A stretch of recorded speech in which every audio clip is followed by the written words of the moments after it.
Making your way through work Monday takes everything you got. Then Monday night rolls around and you realize there's a shot. You're only 10 points away. All those times when your team had no fight, they're just so gosh darn frail. Then your star quarterback let another deep ball sail, and your third round pick bet on his team. Then go check out our streets where everybody knows your pain, and they listen to complaints. You wanna be where you can see our bodies bring you no shame. You wanna go where everybody knows your pain.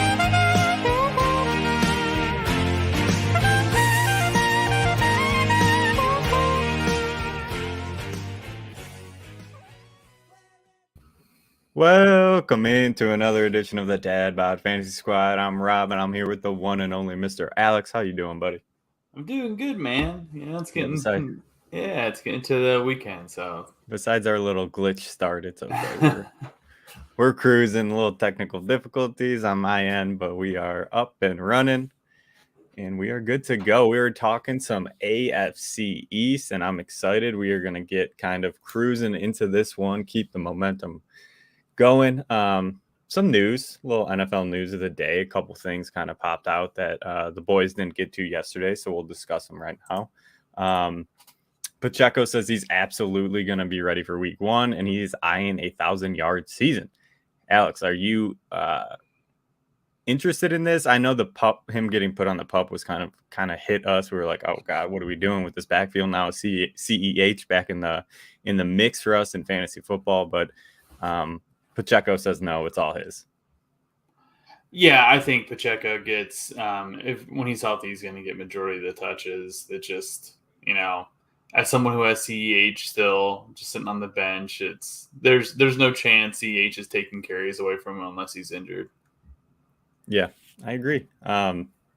He flashed last year. He looked really good, and crazy part too was he was hurt most of the season. Yeah. So if he's fully healthy and they kind of give him that work role, which I kind of anticipate, I'm all in for it. What's up, Albert? And Mario says, oh Jesus, yes, we had a little bit of a glitch on my end, but we are all good, Mario. Don't you worry, buddy. We're getting there. The owners finally approved this Commander sale, so that's solid. I don't think we need to really discuss too much of it, but good for them. Hopefully they can get some stability in there and get things moving in the right direction, because they got a lot of good players. It's just putting the pieces together now. Yeah. Hopefully they can get some things going. I like what they're doing there, so I'm a big fan. And then Jordan Addison was cited for speeding and reckless driving. What do you think of this? I'll just kick it to you, because I got my thoughts. Could be nothing, but man, he was going 140 and a 55 at 3 a.m. I'm just praying it's not a Henry Ruggs situation going forward. I think it's something you're going to wonder about, because that is the most ignorant speed I've ever heard anybody get pulled over for. So 3 a.m. Technically that's a felony that he probably won't get charged with, but it's not great news. Yeah. I don't know, man. And whenever these stories come up about rookies doing shit like this, it just, I don't know, dude. It puts a bad taste in my mouth. It really does. It's just one of those things that you keep seeing trends, especially recently. I don't know. I guess maybe I was just kind of ignorant to it, 10 years ago or something. But I feel like the past few years we've been seeing stuff that's like wild like this. Yeah. Look what happened in Cleveland over the weekend. Perion Winfrey, third round pick, I believe, a few years ago. He just got cut because he can't stay out of trouble. It seems like when stuff like this happens, it keeps going. So I hope not, because I think we all are really excited for Jordan Addison, especially in that offense. He's going to get majority of the work as a wide receiver too. But it just, I don't know, man. I always hate seeing stories like that, because I'm like, man, keep KJ Osborne rostered. Yeah, that's a fair point in Dynasty. Like, plain and KJ simple. Osborne KJ Osborne takes a little bit of a bump up for me because Yeah, even if he 100%. doesn't get suspended from the NFL, like who knows what Minnesota's going to do? They might be pissed off now. Say, hey, you got to earn our trust back, and it could take you half a season. Yep. So keep an eye on that. We will keep you updated if there's any news. But for now, we are going to get into the AFC East, one of my favorite divisions. I know it's one of your favorite divisions. Hopefully, we can keep the homerism to a little bit of a boil, a simmer, as you will, right? Just keep it. Yeah, I know you're going to have your takes, but let's keep it tamed. Keep it tamed. Let's get into the Buffalo Bills. Josh Allen might be the safest quarterback with his rushing and passing upside. I mean, he is a legitimate dual threat that not a lot of quarterbacks can get to. Is there a world where he finishes outside of the top 3?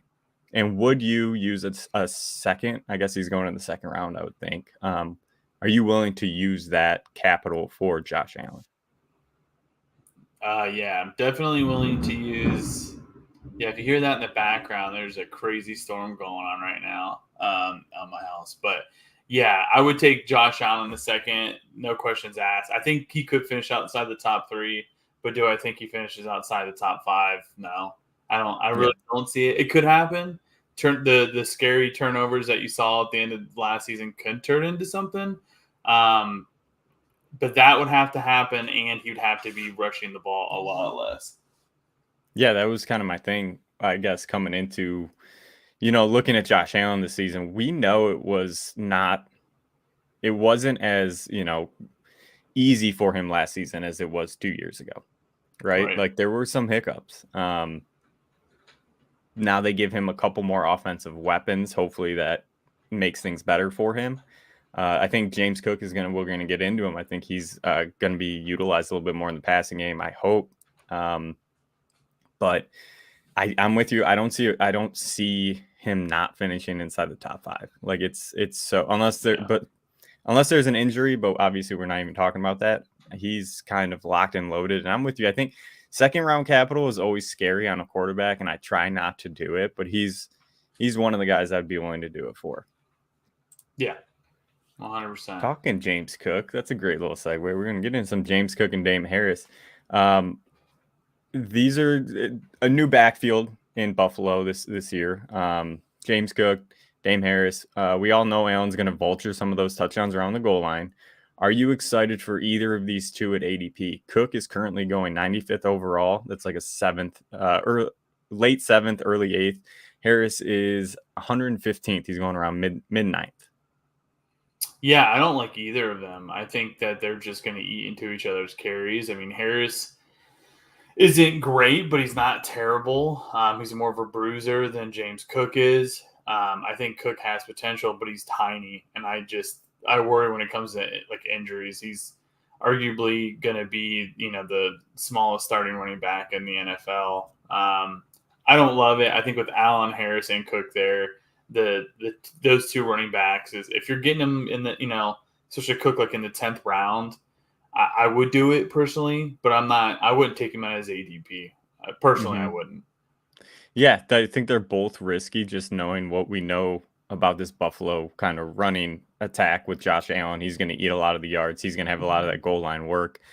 I'm curious if they kind of maybe take some of that away from Josh Allen. They brought in some more passing options for him.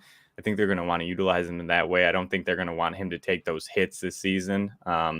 It might have taken a toll on him at the end of the last season, at the end of last year, right? Yeah. He didn't look as great. He wasn't as efficient in the red zone. And that might be why. Maybe he was just taking some too many hits along the way, and it kind of rattled his cage a little bit. So if they get into the rushing, I think that's obviously Dame Harris's strong suit. You know that from his days with you guys over with the Pats that what did he have, 16 the one season? A little less than that. A little less. It was something. Yeah. It was mid double digit. I mean, it was up there. Right. The only thing I'll say about James Cook is he's in his limited work last season, he was really efficient. 6.3 yards per touch, which ranked number 3 in the NFL, and a 12.1% breakaway run rate, which was number 1 in the NFL. That's Yeah. pretty 12.1% of his runs He's a big threat. went for 15 yards or more. That's no joke. It's just you're right. You hit the nail on the head. Can he stay healthy with the size? I hope, because if he does, he could be a legit, high end RB2 for me. Is his upside just with how efficient he can be with those touches. Let's get into some of these passing options for Josh Allen. We got Stephon Diggs and Gabe Davis up there. There's also Khalil Shakir, which I'm super interested in, as I thought he was a really good prospect coming out of Boise. And then Dalton Kincaid, obviously, this year. Diggs has been the go-to guy for Josh Allen over the past few years. We know this. We know that he's one of the most efficient receivers, one of the best runners in the league. Are you willing to gamble on any of these guys? I think at ADP, obviously, right? Yeah, at ADP, no. I mean, I like Diggs, but I wouldn't take Davis where his ADP is. I like him as a possible later round steal, but he's boom or bust, and he has games where he completely disappears. With Khalil, I don't know what the offense is going to be doing to get him the ball enough, and it's the same thing with Kincaid. Like, is the offense just going to get him the targets? I don't know. I don't know how that looks. I don't love any of them really outside of Diggs. I'm curious. Yeah, it's interesting, right? Because we know they're going to throw the ball a ton. They're going to throw the ball 550 times plus. That can't all go to Stephon Diggs. Like, there's got to be another guy coming out of this. And it doesn't have to be a guy. It could be three guys. That's a good question. It could be Cook, Kincaid. It could be all of them. And outside of Diggs, it's like, they're all risks. That's fair. That's fair. But I would assume, I don't know, but if Gabe Davis does this season what he did last year, where he had over 100 targets, caught, low 50%, like, I can't imagine them continuing that. It would be so hard for me to think that they're just going to keep doing the same thing with him over and over, and the success rate's like 55%. Doesn't make sense. Like, if Kincaid is truly that alpha, hybrid tight end, like a Travis Kelce, maybe we see a switch over to him. Maybe we see some more slot receiving receptions with Khalil Shakir, because I do think he's a very good talent. So am I drafting him? Probably not, but he is someone on my radar as the first couple of weeks to keep a really close eye on and see how they utilize him. Yeah. He's a guy. I would say, if you don't draft, Gabe Davis is going to get drafted, but with Khalil, he could not get drafted. That's a very high possibility. I doubt it. But you got to keep an eye on it. That's a guy like you're flagging on the waiver wire. You want to get the updates. If you're not paying attention to everything, because they could change it up, man. And good offenses typically will try to change it up.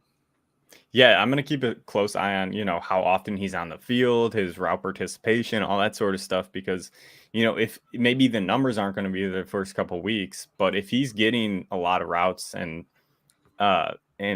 starting to gain some trust from Josh Allen, he's someone I'm going to take a swing on, and hopefully in the back half of the season, he takes off, because it could happen. Let's get into some Jets, Jets. Aaron Rodgers is coming over. Obviously, a little bit of a disappointing season for Aaron Rodgers last year, but we do know that he was hurt a lot of the year. He had probably his worst supporting cast with receivers and everything going on. Probably. I would say maybe in his career, it's arguable. New year, new weapons, right? He's got some legit weapons in this offense. The offensive line should be pretty decent. What's the range of outcomes for this 39-year-old quarterback now? I think he's he's anywhere between top 5 to top 15. And, it's kind of hard to just be like, oh, the talent, he's a top 5 arm talent in the league, and just assume that he's going to be a top 5 QB. Rushing has always humped him a little bit too. 100%. Zero help last year. Yeah. I think he does well. I don't think he does amazing. I think they will lean a little bit more on the run game than what people expect. Okay. But That's a fair point, right? Because could this be? I mean, their defense is legit. Could this be kind of a grinded out, offense with a very good defense, and then when Aaron Rodgers needs to make plays, he can make them with Garrett Wilson? That's a range of outcome that we have talked about a little bit, but not, I don't think, enough. Because maybe he doesn't throw the ball, 550 times. Maybe it's closer to 500, and then he's not going to have the opportunity to score 40 touchdowns. But I think if he's unleashed in this offense and given the opportunity with the weapons around, I think he could have another MVP kind of season. I don't see why not. I mean, For he's sure. a year removed from back-to-back MVPs. Yeah. Yeah, it's like I feel like we're just writing this guy off. So like, oh, he's going to be an okay quarterback. No, he could be back to where he was 2 seasons ago when he was QB5 or whatever it came down to. Yeah, it could definitely happen. He's also older, new team, new system, new weapons outside of Lazard and Cobb. I don't know. Yeah. I don't feel comfortable putting him in my top 5. I think he could sneak into the top 10. I don't think there's enough there to put him top 5 for fantasy. I agree. It's tough, right? It's tough to be like, I like him. Like, I think he's going to have a really nice season, but do I think he's going to have a top 12 quarterback season? I have him at 11th right now. Could it move up? It could. He's one of those guys that the range of outcomes is so crazy. It's him. It's a brand new team. Matthew Stafford for me too. Yeah. They're these quarterbacks that if everything goes right, they could be a top 5 quarterback, but they could also finish outside the top 15. Yeah, I don't see Rodgers finishing outside of the top 15. I definitely could see Stafford doing it. I think A-Rod is a great late round safe guy to take for your QB. With a possibly, very high ceiling, but it's a new team, so don't go crazy. New team, but Mario makes a great point here. Very similar offensive coordinator, right? They're bringing over the OC from his really good days in Green Bay. Multiple wide receivers that they got from Green Bay, and did they bring over a tight end or no? Maybe from not. Green Bay? No, I don't think they brought tight end. I don't think over. So. But how there's many enough games? pieces.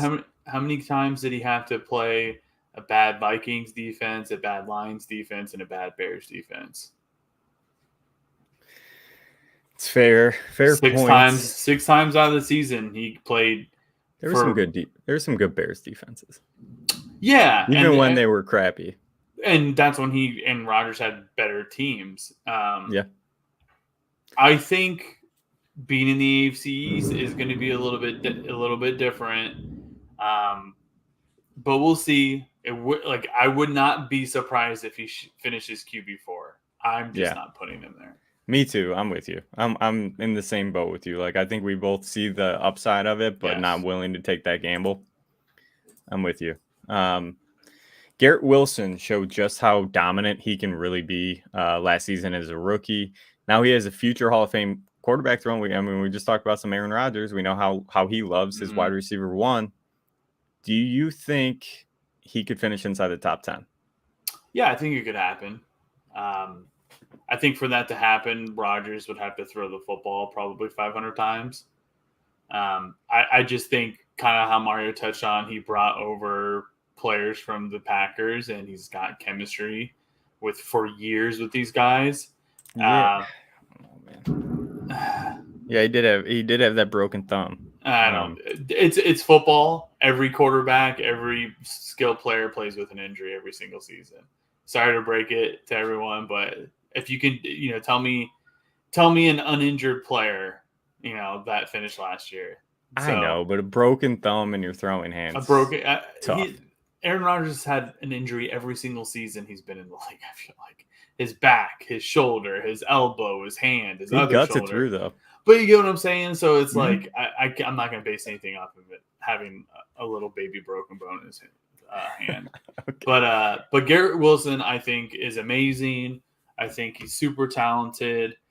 The reason why I don't have him in the top 10 or arguably top 20 is because I think that Rodgers will target guys like Lazard or the other receivers more than people think. And the main reason when I hear, well, he targets his wide receiver one and he focuses on that, he only did that with Devontae Adams. When he had other skill, like when he had Jordy Nelson and Randall Cobb, like those guys were both Pro Bowlers. That's fair, but they both put up top 10 receiving numbers. Well, one did. Cobb was a top 20, top 15 guy. Yeah, but Jordy was top 10. Jordy was top 10. Yeah. And he was throwing the ball a little bit more. I think it could happen. I'm playing a little safe. It's a new QB. It's a new system. The talent is definitely there. If he finishes wide receiver 4, I'm like, yeah, the talent, it makes sense. I just don't see Rodgers targeting him like he's Devontae Adams. Yeah, I think we're off on this one a little bit. Because I don't think he's Devontae Adams. I think that's unfair. I think he's got the potential to be Devontae Adams. Maybe. I mean, Devontae Adams and Hopkins are arguably the two best wide receivers. And Mike Evans, those guys are in a class by themselves. As are all probably going to go in the Hall of Fame, or borderline Hall of Fame. Mm-hmm. So that's why I'm like, I'm not ready to consider Garrett Wilson a Hall of Fame wide receiver yet. What do we got here? Only 4 wide receivers to ever have as many receiving yards as a rookie since 2011. Okay. If you want him to name them, he can name them. But we're not playing Guess That Trivia today, it's Mario. Probably so Moss, we appreciate Odell Beckham Jr. Anquan Bolden, maybe? Yeah, probably Bolden. Was that before 11? But I'm also – here's the thing. It's, hey, this guy could end up being Odell Beckham, or he could end up being a 1,000-yard receiver with 6 touchdowns. Yeah. My thing, I guess, the reason I'm so high on him is he did so well last season. He looked so great last season. And he had Zach Wilson and Mike White throwing him the ball. He was the only receiver. Yeah. Well, he was the only receiver. Yes. Who else are going to throw I don't think Randall Cobb's going to do anything. I don't think I Not think enough to I think Allen Lazard is capable of, being okay, but I think he proved last season he's not going to demand as many targets as Garrett Wilson's going to demand. But we'll see. Yeah, Bolden, for sure. I like Garrett Wilson. Yeah, here we go. Bolden was the rookie with the most targets. Yeah, it was 20. Okay, I knew he had a really good rookie season. And we're going to keep on moving now, though. Let's get into some Breece Hall, because another guy that I think we all love. He's coming off an ACL. If it had not been for that injury, he'd probably be in the first round, going like mid-first. He'd probably be one of the top 3 running backs taken off the board this season, in my opinion. Yeah. Are you willing to take him at his ADP of 31 coming off that ACL? 100%. No doubt. No worries about, that. From the film rust I watched or whatever coming with him and the film I watched with Bijan Robinson in college, if you're going to tell me there's a big difference between the two, I'm going to call you a liar. I'm not arguing. There's not. And if you're taking Robinson on a it's a fair statement, man. I'm telling you. I'm not. Cobb isn't going to get 100 targets, but Cobb's going to be lucky to see the field. No, he'll see the field. They got to rid of Elijah Moore for that to happen, but we'll take. Yeah, you guys can take the dumpster. But Breece Hall is a freak. If he didn't tear his ACL, he's going top 5 pick. I think at worst he has a few games where he's slow. I think there's a very, very high chance he starts week 1. And he could tear it up. He could have an Adrian Peterson year where he comes off an ACL. He's going to have the best quarterback, arguably in the league. At his ADP of 31, I feel like it's crazy. That's going to change before the season starts. His ADP is probably going to change, probably 15 spots. There's a lot of people have a bad taste from JK last year, man. Coming off an ACL, it's just one of those mind things. Breece Hall quality, though. I agree, but there's just been so many cases of, a player coming back from an ACL and it takes them a season to get over it. Saquon Barkley. Look, some of those players. I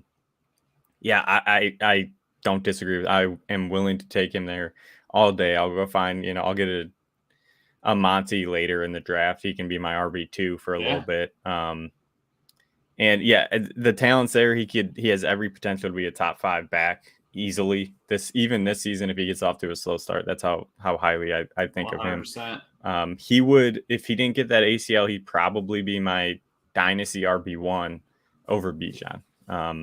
He's that good. I'm with you. The tape and all the numbers and metrics and stuff, it's right there. On a worse team, he looked better. And Bijan, his backup, looks good. Very good. So it's kind of, Robinson is great, but if I just don't see enough difference between him and Hall to have the argument. I'm with you. He's a special player. How about we get into your squad, the New England Patriots? Keep those homer takes to a minimum, but we'll let you cook a little bit here. We have a new offensive coordinator in town with Bill O'Brien. He was there previously. You know how he kind of operates his offenses. 100%. What do you think he's going to do differently to, I guess, get Mac Jones to that next level? He's not going to be as conservative as the other play calling. He's not going to try to make things super complicated, but he is going to push the ball down the field. Everywhere he's coached, Penn State, Houston, his goal has been to get the ball down the field. He's not afraid to really take risks. And I think putting the confidence in the QB allows that to happen. I mean, Deshaun Watson came in and Bill O'Brien said, cook. Like, I want you to be able to do everything you can do. I heard Alex says that. I definitely am probably the highest on every single Pats player. But with Mac Jones, I'm not drafting him. I mean, he's a guy you watch. I would love to see him turn into a very good quarterback or even like a QB. I guess that's a good question too. We can kind of snowball into it because you watch all the games. Yeah. Do you think he's got it? I think Mac Jones is more than capable. I think this year we'll actually see, with given the opportunity to actually push out the ball down the field. The play calling last year, it was atrocious. It was dink and dunk trash, and they relied completely on the running game because they couldn't get the ball 4 yards down the field. A little bit later in the season, it looked a tiny bit better. I think Mac Jones has got the arm talent. I think he's smart, and I think he makes quick decisions. I don't know if he's a top 15 QB in the league, but you will know this year if he's the long-term solution for him. So I'm not telling anybody to buy on Mac Jones at all. Do you, though? Because it's hard to evaluate a quarterback, especially a young quarterback like Mac Jones. I mean, he's still young enough, when you don't put pieces around him. I get what you're saying. Right? Like, how can you evaluate somebody where you're throwing out Devontae Parker as his wide receiver 1? I think you're not looking for crazy stats. It's how he manages the game in situations. I think that's why there are a lot of NFL scouts and a lot of NFL commentators who are already calling Justin Fields a bust. I'm not necessarily agreeing with that, but what I'm saying is Justin Fields has been in games where he's had opportunity to win with a bad cast, and he hasn't. And the arm talent, his QBR is not there. His arm talent really isn't there yet. With Mac Jones, the issue is like, hey, when he's playing bad, they're still in games because of the defense, and he doesn't make major mistakes. He doesn't hold the ball on too long. I think if they win 7 games this year, yeah. But if he doesn't play great and they win 10 games, then he probably stays. But so what's your comp for him? Like a Derek Carr, a Jimmy G, Jared Goff, probably Jimmy G. Okay. So that's fair. Yeah. No, it makes sense. I think it's interesting. I think that can get you the Super Bowl if you have a good defense and good play calling. Yeah, maybe in the NFC. I'm not saying the Patriots. I don't see the Patriots making the playoffs this year. I mean, while we're talking about it, I guess what you tell me, there's some rumblings about your boy on the hot seat. Yeah, I think Billy B. I wouldn't put Belichick on the hot seat for a coach. I think you take his GM ability away from him. So what I gathered Did you listen to the interview? No, I haven't. This is just okay, stuff so I've been reading. there was an interview from a Pats. I don't know the name, so don't quote me. An interview with a Pats beat reporter, that they asked him. I guess he wrote an article about Bill Belichick being on the hot seat, and he says it goes back all the way to 2019 when everything started With Brady. unwinding with Tom Brady, and then Bill didn't want to pay Tom Brady, so they went out and got Cam Newton, and that season kind of fell apart. Then they had a good season the next year, and now I guess there's some real kind of question marks about what they're going to do in the future, which is interesting because he's 20 wins away from being number one all time, I think. That sounds right. I think it's 20 wins away from being number one all time in wins, which is wild. I think Don Shula holds that record, but you just got to take the GM. I mean, I've been saying this for a while. Even when Brady was there, you've got to take the GM ability away. He can't draft. He's been he might be saying like, look, this is my team. I'm doing what I want. Yeah, I think exactly. But I feel like if they don't win more than 9 games this year, you've got to take the GM ability away from him because he's not drafting well for the most part, and his coaching hires have been super suspect. So keeps going back to the same pool. Yeah, he just keeps. Yeah, exactly. I think Bill O'Brien's a good hire, but his other hires that he's had have not. And luckily he had McDaniels, and I don't think McDaniels is that bad of a coach. This is a great little segue. How does Lenny affect Stevenson? Funny enough, Ramondre Stevenson is up next. We're going to get into him. Let's start with that. There's a lot of rumblings coming out that either Lenny or Dalvin is the leading odds, I guess, to go to the Patriots. Patriots is the best odds for him to land at. Right now. What are your thoughts with that? Because I know you love you some Andre. Yeah, I mean, I'm a big Ramondre fan, but I would not hate if Cook was on the team. I like Ramondre a lot. If Lenny's there, I'll be honest, I don't think Lenny is threatening Ramondre's spot. I think he gets kind of touches with Harris, and I would move him outside of RB6 and probably closer to like RB12. Lenny?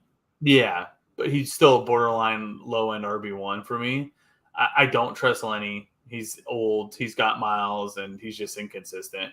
Yeah. The only thing with Lenny is I think he has proven that he's a really good pass-catching back, which should knock into which is what Ramondre kind of he got a ton of his points last year in that PPR with receiving.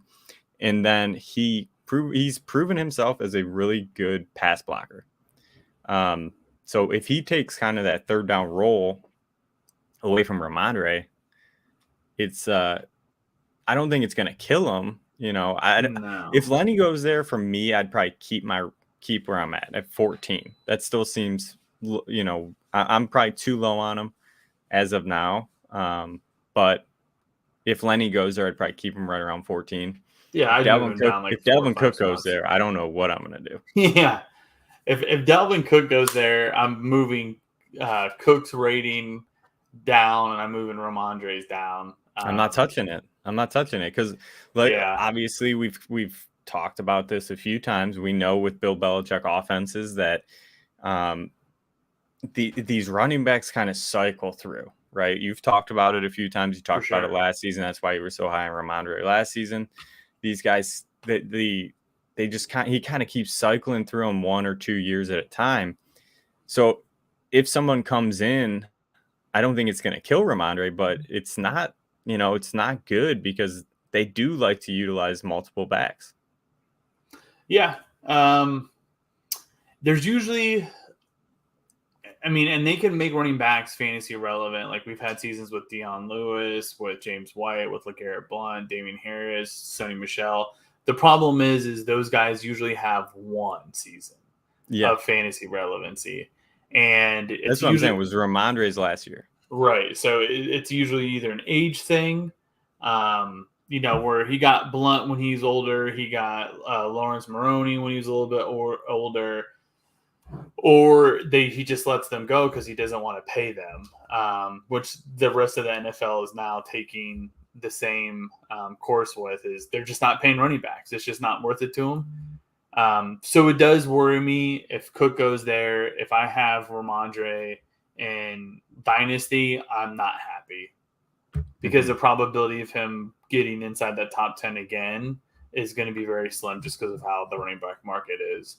Yeah, I'm with you. This is a tricky one, and we're going to have to keep a close eye on it because something's going to happen soon, I think. And then let's get into some of these pass catching options.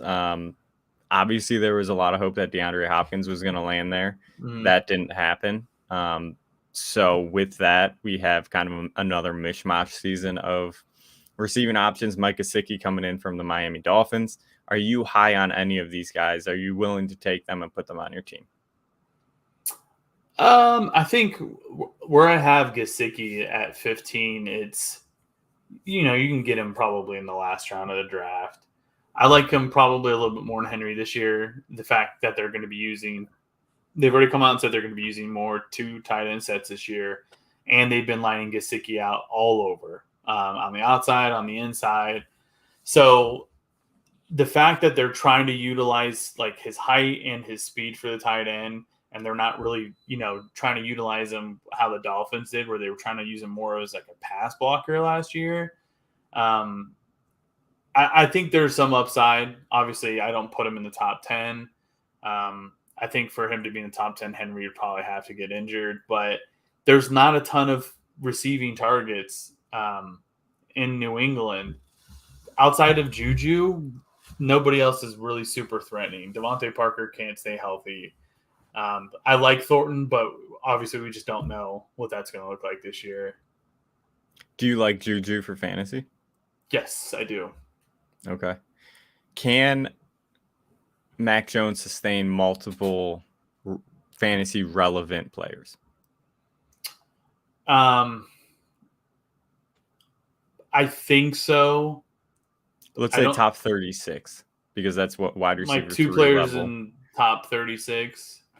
Yeah, because I think Juju is easy. He can get there if I think we both know that he's going to be the number 1, or Gesicki being a top 12. Because I do have high hope. I mean, I'm at 18, so I'm not, in love with it, but he's interesting. Like, he's somebody that I would take a swing on late because I think the upside is there. He's an above average receiving tight end. He's proven it. Yeah, I'm hopeful. I can't be a Pats homer. I'm hopeful. I get it. I'm with you on Mike Gesicki, though. Yeah, I think it's going to be Gesicki and Juju are going to be the, outside of running back, the only fantasy relevant players. Yeah, I'm 1,000% with you because I think that's very doable for especially Mac Jones. I could see him utilizing Gesicki in different ways. This offense getting a little creative to find him the ball, and then Juju having a solid season. Right. So everyone else, though, I'm not super in love with pass-wise. So let's get into some Miami Dolphins, another fun team to talk about. They were a very fun team to watch last year, honestly. They made a huge stride. Tua made a really big jump, and the offense was a lot better than I think people really kind of expected. The only kind of downside with Tua was we know what happened with all the concussions, and it derailed the season for him and kind of the Dolphins all in one. Knowing what we know now, are you interested in taking Tua kind of at a discount with where he's going? Because I think if he doesn't get those concussions last season, right, he's probably easily inside the top 12. Yes, I agree. I think without the concussions, he's easily top 12. The concussions you have to, be worrisome about that. You can't not think about it. I mean, the dude missed multiple games for it, and he's a concussion away from probably not playing football again. Yeah. I mean, it might be scrambled eggs in there by the end of the season. So that's a huge red flag for me. And it was his first year with that offense as a starter with Tyreek Hill. Defenses will adjust. They always do. And I know people hate hearing it, but defenses will adjust. They will make adjustments. That division didn't get weaker. So I think if you're able to get him around like QB 20, take it. But I'm not taking him in the top 15. It's just, could he be QB 5, QB 6? Yeah, if he's healthy, it could happen. If he looked like he did last year, for sure. But like, what, 3 of those games were complete blowouts. Just blown coverages, literally for 3 games. I'm worrisome But about you think him. that's the offensive scheme and the receiving options that are there? I think it's just. I think it for sure was that. I don't know if they can make that adjustment as the defenses are making that adjustment. It could, but I don't love it. I'm interested because I don't know if it was necessarily, I guess, scheme, offensive scheme, or was it offensive being so damn fast that defenses couldn't handle it? Right? You know what I mean? Yeah. I don't think they realize how fast Hill and Waddle obviously we can get into Hill and Waddle right now. We'll just kind of go into probably the most dynamic 1-2 combo in the NFL. Right? I would say they're probably the 1-2. For sure. And they were both top 10 last season. They both had fantastic years. For me, it's interesting because I get what you're saying that, defense is going to see what they did. They're going to kind of adjust. But again, it's like, I don't know how you can stop Tyreek and Waddle with the speed. I think you have to just try to stop one of them. That's what they were trying to do last year. I get it. It's a little different when you got tape on it. But did they try to just stop one of them? Because they both had a ton of targets and they both excelled. That's what I'm saying. Like, what I'm saying is, I don't think they played like if you watch the film, especially if you watch like the Ravens game, if you watch a few of the games, it's blown single coverage. It's getting blown, or the safeties are getting confused on who's supposed to drop, who's taking the coverage. It was a ton of confusion because of the scheme. I obviously have Waddle 16. I think he has a good year. I think Hill has a very good year. I think Tua could have a good year. I think if you put any quarterback back there, Hill and Waddle will still have good seasons.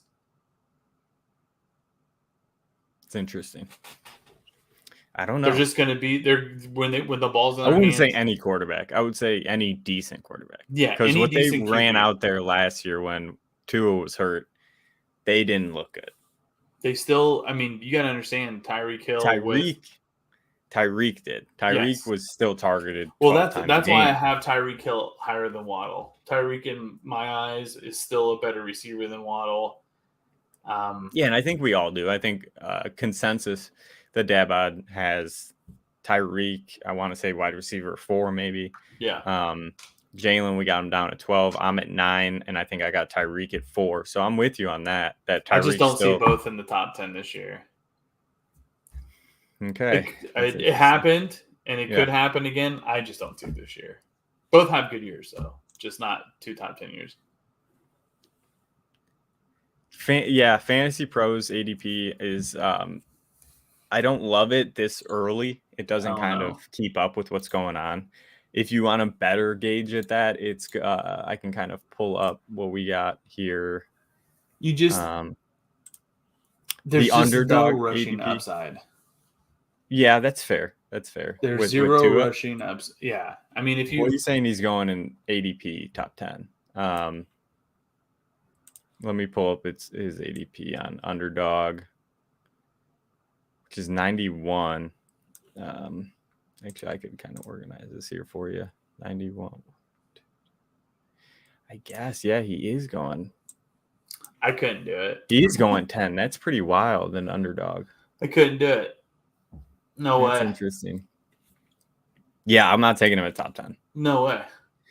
No, I'm not taking him. That's a hefty top 10. Price tag for somebody who could miss half of a season by getting hit a little hard. If you get that discount rate, like I'm willing to take him at QB 15 if I get, someone.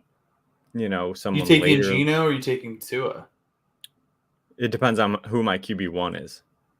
So right? Okay, so you get what I'm saying. So like if I have Trevor Lawrence, okay, because he's going 7th round, maybe something like that. If he's my QB1 and I can kind of sneak away with him, I think he's super safe with a high upside.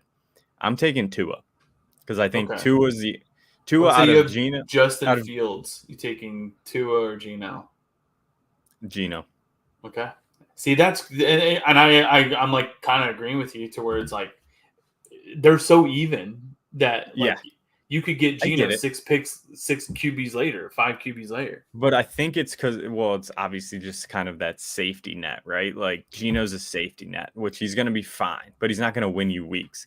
Where if Tua pops, like he's going to win you weeks, and he has the potential to be a top 5 quarterback. I don't think Geno does. Like I know Geno was a QB5 last year, but Yeah. in all reality, like I don't see that happening again. I don't think he's He going either to. regresses a little bit or he could be QB1 this year.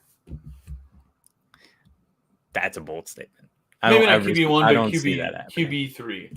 I mean, I that's don't what see I'm saying. They that either get worse, but he's got a healthy. He knows who the running back is. He's going to be healthy. They added a very good wide receiver. It could be. I don't have him in the top 10. But what I'm saying is that the difference between Tua and Geno from what I saw last year is they both could finish QB5. They both could finish QB15. There's not much different for me. See, I'm different. I think Geno's upside, like he hit his upside last year. I don't ever see that. I don't see him breaking what he did last year. Where I think Tua, again, like he can win you weeks consistently if he stays healthy. Yeah, But maybe we'll see. Let's get into some of the backfield. It's a pretty big mess again this season. We know what it was last year. There are some rumblings of Dalvin going there as well, so we got to kind of keep an eye on that. But for right now, it's just Jeff Wilson, Mostert, and the rookie Kane. There's some gold in the backfield, though. We know that whoever's going to get the work in that backfield, fool's gold. we know that if they get the work in the backfield, they can put up some crazy numbers. It's just like you don't know who it's going to be. That's the crazy part, right? So you don't know. It's not worth it. Are you just avoiding the entire backfield? Yeah, I'll get the backfield if they drop all the way near the bottom of the draft, like because it's Jeff Wilson, it's Mostert, it's the rookie. You don't know what's going to happen, and they all three could get involved. Now, if there's an injury, then a lot changes to where it's like, yeah, draft them later, but I don't see any of them finishing the top 25.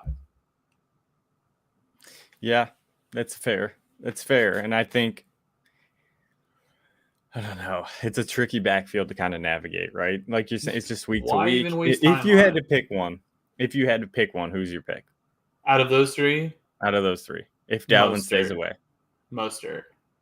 See, that's funny. That's interesting to me because he's going first of the bunch in ADP. Yeah. Oh, when Wilson came over, it seemed to me like Wilson was the favorite out of those two. Mostert was hurt. Mostert's also 31. Yeah. Jeff Wilson's like 27. He's probably still the third fastest person on that team. And he's made of glass. So is Jeff Wilson. He finally made it through a season last year. Yeah. That's why I'm interested in the rookie because we kind of know what we have in the other two, but we don't know what we have in him and how they're going to utilize him. He could just be some sort of Swiss Army knife. That's the crazy thing is he's smaller than both of them. But if there was a landing spot for him, it's Miami.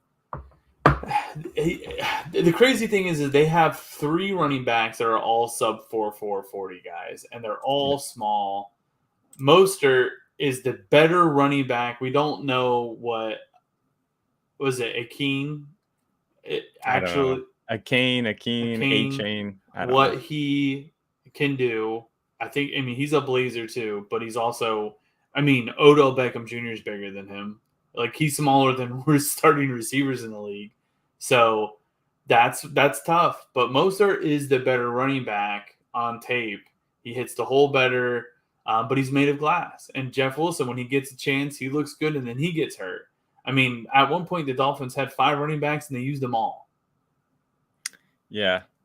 No, that's why I'm probably interested in the rookie, just because, I think you know what you got in the other two. And if I'm going to swing on one of them, I think it's going to be him. Yeah. If they're all three of them should be available late. Late. So That's the thing, right? They're all going to be available they're all late. going to be available late. So it's a crapshoot.